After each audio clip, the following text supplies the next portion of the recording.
நல்லா மொறு மொறுன்னு காரசாரமான கோவக்காய் ஃப்ரை எப்படி பண்ணுறதுன்னு பார்க்கலாமா? அதுக்கு ஒரு பேனில் 1 டேபிள் ஸ்பூன் அளவு தனியா, 1 டீஸ்பூன் அளவு ஜீரகம், 1 டீஸ்பூன் அளவு கடலைப்பருப்பு, 1 டீஸ்பூன் அளவு உளுந்து, 1 டீஸ்பூன் அளவு மிளகு, 1 டேபிள் ஸ்பூன் அளவு வேர்க்கடலை, 2-3 வரமிளகாய் இது எல்லாத்தையும் சேர்த்து ட்ரை ரோஸ்ட் பண்ணிட்டு பவுடர் அரைச்சு எடுத்துக்கோங்க. கோவக்காய் ஃப்ரை பண்றதுக்கு ஒரு அடிகனமான பாத்திரத்துல 1 டீஸ்பூன் அளவு எண்ணெய் சேர்த்துக்கோங்க. எண்ணெய் நல்லா சூடானதுக்கு அப்புறம் கடுகு சோம்பு போட்டு தாளிச்சுக்கலாம். சோம்பு நல்லா பொரிஞ்சதுக்கு அப்புறம் ஒரு பெரிய சைஸ் வெங்காயத்தை பொடி பொடியா கட் பண்ணி சேர்த்து அதையும் நல்லா வதக்கிக்கோங்க.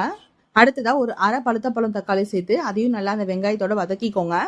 தக்காளி சேர்க்கறதுனால தொக்கு மாதிரி வரும், சாத்துல போட்டு பசங்க சாப்பிட நல்லா இருக்கும். தக்காளி நல்லா வதங்கினதுக்கு அப்புறம் கட் பண்ணி வச்சிருக்க கோவக்காவை சேர்த்துக்கலாம். நான் இன்னைக்கு 1/4 கிலோ அளவு கோவக்காவை கட் பண்ணி சேர்த்திருக்கேன். அடுத்தது தேவையான அளவு உப்பு சேர்த்துக்கோங்க. 1 டேபிள் ஸ்பூன் அளவு மிளகாத்தூள், 1 சிட்டிகை மஞ்சத்தூள் சேர்த்து நல்லா அந்த வெங்காயம் தக்காளியோட சேர்த்து பரட்டி விடுங்க. கோவக்காய் வெந்ததுக்கு அப்புறம் நம்ம அரைச்சி வச்சிருக்க மசாலாவை சேர்த்து 2-3 நிமிஷம் நல்லா ஃப்ரை பண்ணி எடுத்தீங்கன்னா நல்லா முறுமுறுன்னு காரசாரமான கோவக்காய் ஃப்ரை ரெடி ஆயிடும். கண்டிப்பா அதை ட்ரை பண்ணி பார்த்துட்டு கமெண்ட் பண்ணுங்க.